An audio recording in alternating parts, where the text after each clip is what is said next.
Now, I have my part here. Okay, I have my part here. So if you want to move the part quickly, I'm going to show you some few tips here. Move the part, click on here, you can move it, you can double click, and you can offset its position. If you want to rotate, same thing, you can go here and rotate it. Another way to rotate it is to go here, and you have to change rotation here. You can change the direction. Usually it's by 90 degrees increments. Okay, so if you want to make sure, just enter 90 degrees and you will see towards what axis I'm used to at some. Okay, so this is the X, this is the Z, and here this is the Y axis. So you want to rotate about these, so around these. Okay, you can center and arrange here. You could scale it here.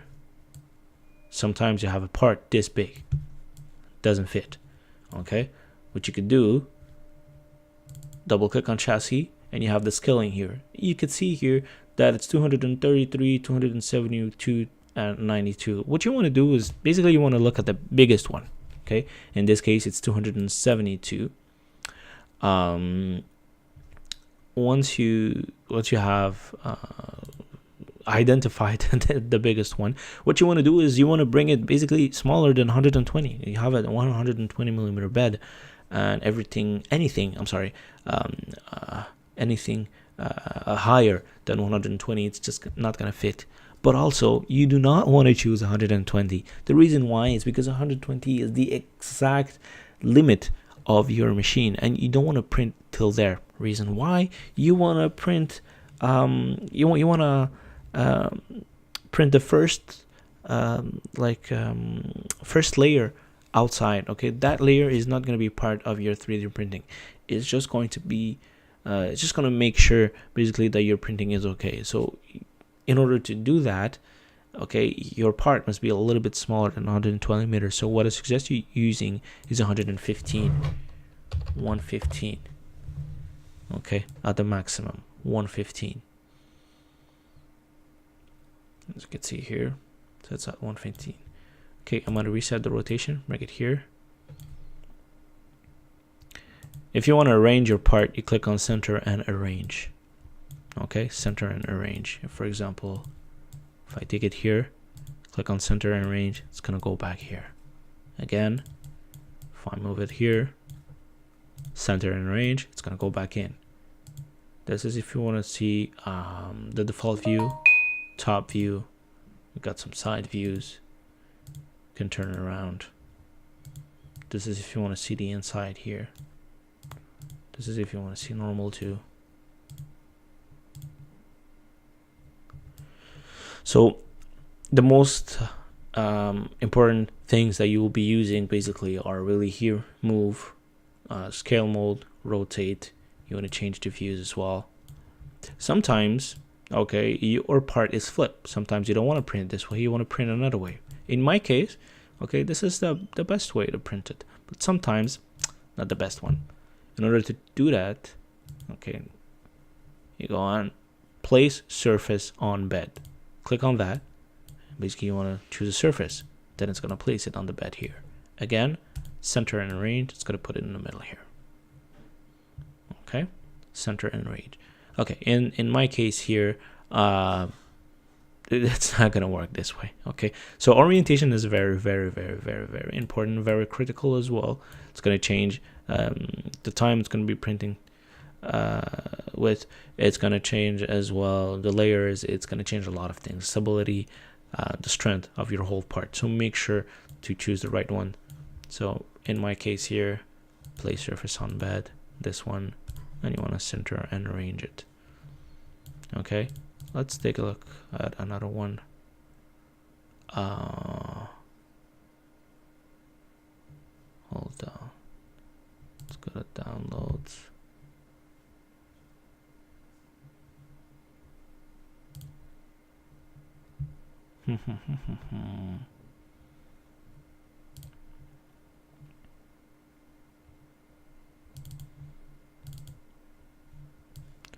Sometimes you want to add files. Look at this. Cannot auto arrange, largest part exceeds build dimension. Okay, this is a robot that I want to build. Okay, when you have parts like this, obviously you cannot print them all at the same time. Okay, so you need to choose what you can print, what you cannot print. One thing I suggest you to do is basically identify the biggest part. The reason why is because the message that we have here is that the biggest part is not going to fill in your bed. Okay, so what you want to do is you want to scale that part first. You don't want to scale a small part because you don't know the exact scaling too. So you want to remove all the small little parts, leave only the big ones. Once you have the big one, scale it. Once you have the appropriate scaling, use the same scaling for all the other parts. So for example, here I'm gonna start deleting some parts. This is a small little part. Actually, look at this here. I'm gonna move this one outside. Okay, I'm gonna come back to it. This one, does it fit? Hold on a second. What I'm gonna do is I'm gonna hide the parts. I'm gonna go one by one.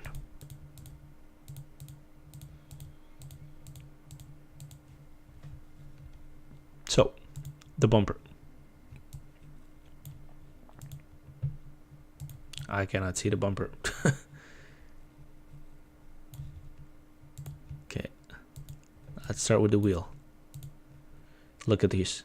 Cannot auto arrange largest part exceed build dimension. The reason why is because all of these parts are still here. It still want to arrange everything in here. So what you want to do is you want to choose all of them and you want to remove all of them. And you want to go one by one. So let's start with this one here. Does it fit? Good. Next one. Does it fit? It does fit. If it doesn't fit, you will have a message from the beginning. Does it fit? Yes. So you keep on going. It does.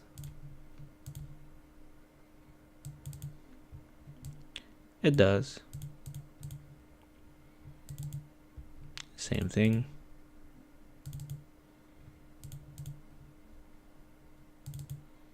So this one is big. Actually, it's not big. Okay. The reason why is because it's two parts. Okay. And the distance between them makes them big. But what if you want to take this part and bring it here? This is what you should do. Unfortunately, sometimes when you download some STL files, files are going to come by default like this. What you want to do is you want to separate these two. The way to separate these two is to go to mesh and then you go to separate connected surfaces. Et voila.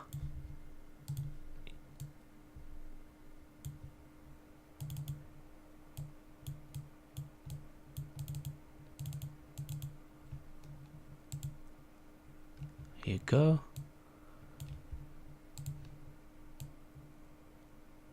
You want to move this one here and this one here.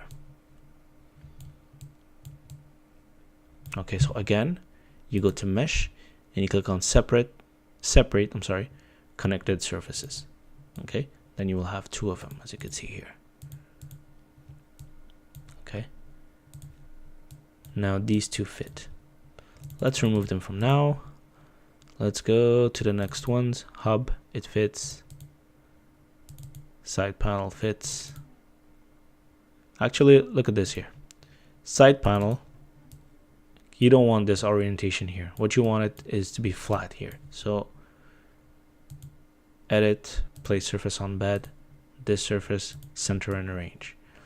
And don't be afraid, because the thing is that our surface dimensions, our bed dimensions for our 3D printer are 120 by 120 by 120. So it's a cube. Okay, so basically if it fits vertically, it fits horizontally. Okay. So next one here, regular arm. Okay, as you can see, you cannot print like this. Okay, you cannot print like this. So again, edit, place surface on bed, this one, and then center and arrange. Top shelf, wheel is okay. Extra wheel is okay. So as you can see here, the only one that was causing an issue was this here. Okay, these two parts that were together. But again, we split them by selecting them, separate connected surfaces, and here you go. Okay, so basically it does fit. If you want to add, okay, if you want to add some parts to it, what you could do is you could click on import and add another one here. There you go. This one, not a good idea to print this way. So you want to place it on the bed, edit, place surface on bed, this one here, center and arrange. It's going to arrange all of your parts. Actually think I have motor shelf. No, it doesn't fit. Okay, so basically you can rotate these, move them around. Once you're done, like I told you in the previous video, if you want to use support, you go to support and generate support material. It is a good idea to use a support material for this one because it's bent just here. Okay, now it depends of the actual part. If it's a very important part, put a support material. If it's not an important part, you won't really need one. In my experience with the settings I'm using and with the 3D printer, I am actually able to print without any support. And the reason why is because the weight of the left and right side here is not too much. Okay, so the part itself is not gonna move. There's gonna be no change. There's gonna be no change in the X or Z direction while it's printing. But anyways, once you're done, you're gonna click on prepare to print.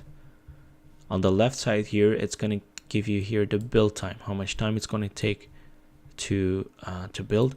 And as you can see here, there's the filaments. Okay, actually let's try something. Look at this here.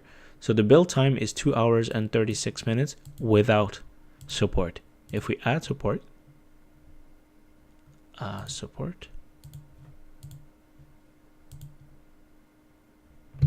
2 hours and 51 minutes, a bit more. And actually we could see the support here. Okay, this here is a support, this here is a support. Okay, you could easily remove it. Actually I think, let me just go back. Oh no, we don't use it, this one. We don't need a support for this one here. Okay, you see this ball here, we don't need one. Okay, that's extra filaments for nothing. As long as your settings are the right ones, you won't need any support. Okay, and the same thing, the orientation is very important. Actually, the orientation is more important than the support. If, for example, you want to print this long part here vertically instead of horizontally, let's see here, place surface on bed. Look, if you want to print it this way, you're definitely going to use a support. Reason why, look at this, it's not straight, first of all, and the center of gravity is here and it's offset. Okay, so while you're printing, okay, if this does not stick well, which it's not going to be the case, it's not going to stick well. Look at this here. Look, you can't rely on just this surface. Okay, so hold the whole part while it's printing. Okay, so like I told you, more important than the support is the actual orientation of the part. Okay, so place surface on bed here, center and arrange. Let's go back here. So we have the filament length, okay, 9,200 millimeters, and it's going to give you the material cost. So this is what I showed you before. If you enter the for me, for example, it was $27 for 1 kilogram of PLA.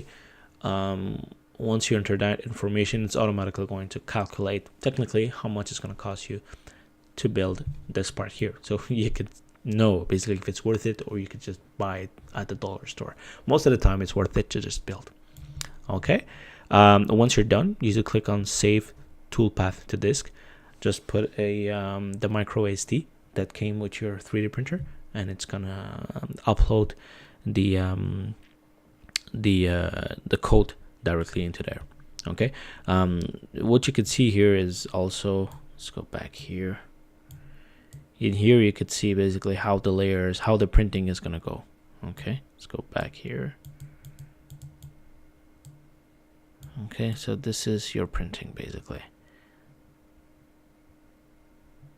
Okay, and this is a simulation. Basically, it's going to show you what it is going to do.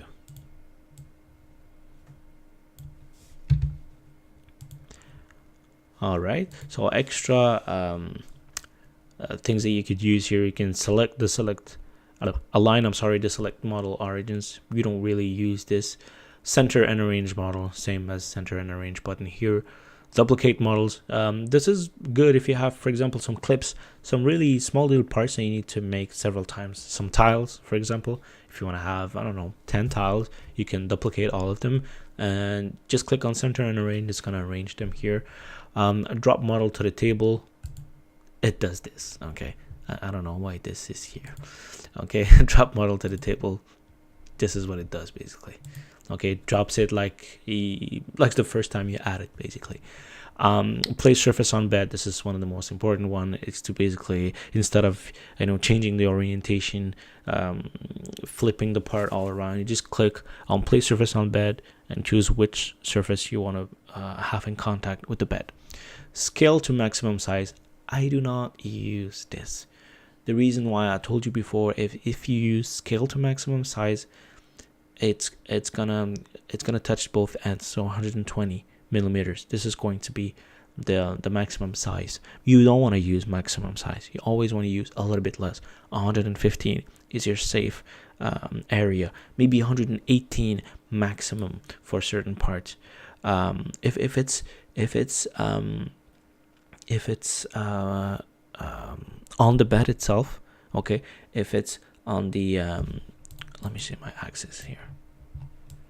Okay, if it's on these two axes here, okay, so on the Z and X axis, I don't recommend 120, 115, 116 maximum. If it's in terms of height, then maybe you can go 120. Okay, maybe. But to be on the safe side, just go a few millimeters less. 118, 119 is really the maximum that I would ever go. I would never go to 120. And the reason is really simple. This is maximum height of your nozzle. Is it exactly 120? I'm not so sure. Not so sure. It can be 119.8. Okay, and it's gonna change a lot of things because usually if you want to print up to 120, the last layer is your outside layer. This is one of the most important one because it's the one that you'll be looking at. Now, if the nozzle stays stuck there, you will have a small hole on your part, right? What you want to do then is, you want to